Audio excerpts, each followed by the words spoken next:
there are cocoa trees. Cocoa trees grow in Caribbean countries and other countries along the equator. We're talking about countries from Mexico. We have a small chart here. From Mexico straight to India. Cocoa trees cannot grow anywhere else but along the equator. And in this country, Grenada, this island, we have lots of cocoa trees. They look like the painting on the wall right there. We have also an illustration right here as well. They are beautiful trees which produce a fruit. The fruit, now some persons pronounce the name as cacao or cocoa or cacao or cacao. So different pronunciations, the fruit is given. Different types, different sizes, grown all over the equatorial part of the world. So yes, from Mexico, you go South America, Brazil, Colombia, Ghana, Ecuador, all through the Caribbean, from Trinidad, St. Kitts, Grenada, St. Vincent, Cuba, Dominican Republic, Cuba, Haiti. We even go to, as I mentioned before, India, Malaysia, Philippines, Thailand. West Africa exports the most. That's countries like Nigeria and Cote d'Ivoire.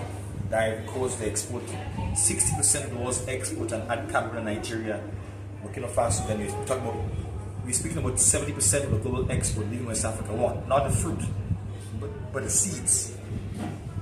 So we will touch, feel, and smell. It's actually a fruit called cocoa. Yeah. Now it's not as fresh as I would desire it to be because it's picked. It was picked off the tree a few days ago, so it's turning brown. Yeah. So we have cocoa trees growing all over Grenada, just like other fruit trees. Fruit trees like banana, mango, papaya, cashew, peach trees. All these trees, fruit trees, apple. All these trees, orange trees, they have fruits on them, and just like the cocoa trees. So cocoa pods have inside them cocoa beans, and the cocoa beans are removed. So these are actually fruits which grow. Different types like the Criollo, Forastero, and Trinitaro. Three main species of cocoa.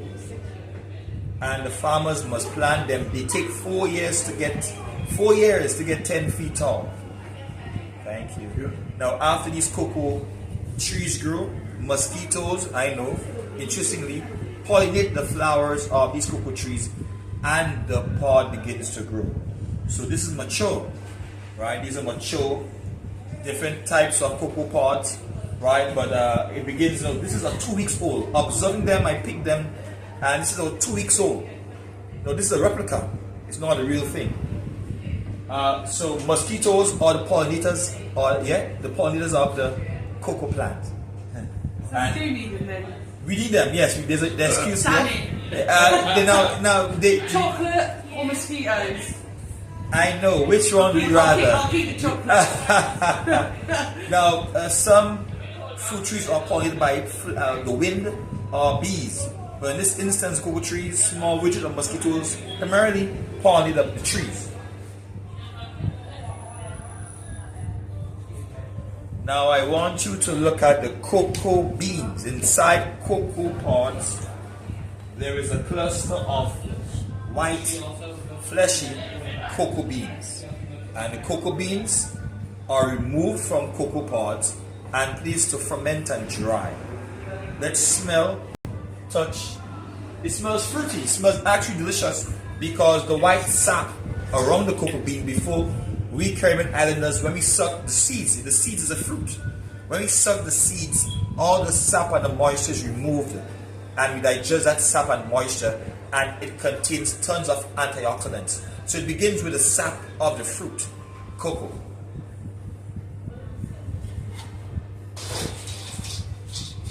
Now, machines right now dry the cocoa beans, but the more authentic way, natural way is to sun dry them. So we pick cocoa pods, remove the cocoa beans, these seeds, these white delicious seeds, we suck them if we need to as a fruit, but if you want to sell the richest cocoa beans, leave the sap on the beans, ferment them and then dry them and sell them to Nestle, Cadbury, Hershey and all factories. So it begins with farmers along the equator. These orange dots on the map shows you only along the equator where cocoa trees can grow. They can't grow in the very cold countries, so they arrive dry into Germany, America, Belgium, France, Spain. All these factories buy them when they're dry. They touch them, feel them, smell them. So cocoa beans have a white sap around them. They're sweet, they're delicious, containing one of the highest amounts of antioxidants recommended by dietitians and doctors. So eating dark chocolate is very healthy. Antioxidants help boost our immune system to fight cancer and disease. So therefore, eating darker chocolates can help strengthen your immune system to fight cancer disease. Very easily, okay? A simple piece. 30 grams of chocolate.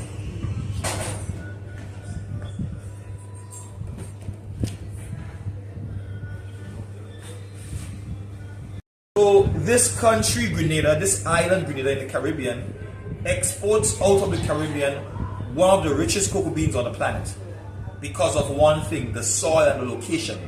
Volcanic soil, Caribbean islands formed.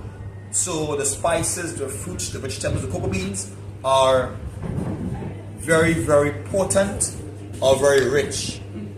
When the factories buy them, when Grenada and other Caribbean islands export them, we combine for 5% of the world's richest cocoa beans, and they go from Grenada to England. Birmingham born from England, and they become Cadbury chocolates. Quite lovely. Now, of course, there's German chocolates like Milka, Italian chocolates like a Ferrero Rocher, one of my favorites. There's many factories. There's Toblerone, Godiva, there's Hershey, Cadbury, Nestle, there's Lindt, Suchard, there's many factories, but the roasting process is done. So when the factories buy the cocoa beans, you must roast them, and if you apply gently, you can remove a thin shell. We don't grind the shell, we only grind the cocoa nibs. So cocoa nibs, I want you to take one of the cocoa beans which have been toasted, crush them and smell them. So hold a plate, take one, crush them, smell them. So crushing the cocoa beans, you remove the cocoa nibs, and they normally crumble up and we put them into a bag. But you can also add them into a grinder. So my grinder right here will grind the cocoa nibs. So doctors say you can't eat them every day. How much to eat? Well, get a spoon, a teaspoon. 2 teaspoons of cocoa nibs into your oatmeal. Take one, pass the rest down. So cocoa nibs, they're edible. So you take one of the cocoa beans and you pass the rest down, okay? And you crush them in your hands and smell them. And you can eat piece of that nut inside the beans. Yeah? So doctors say it can reduce high blood pressure and high cholesterol. Now, all you have to do is to remove the shell, as I mentioned before. Oh my God. Simple instructions. Wow. You take one, you pass the rest down, you crush them in your hands.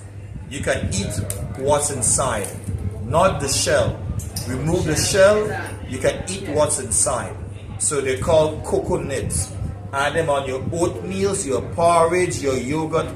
So doctors are actually saying today, eat more chocolate, but what kinds? It can begin with raw chocolate, cocoa nibs. So you try some right now. Very strong. Very strong. That's why you add a little bit. How much? As I mentioned before, in the morning 2 teaspoons, but doctors say add 2 more teaspoons in the evening. So 4 teaspoons of raw chocolate every day for a week will reduce high blood pressure, high cholesterol.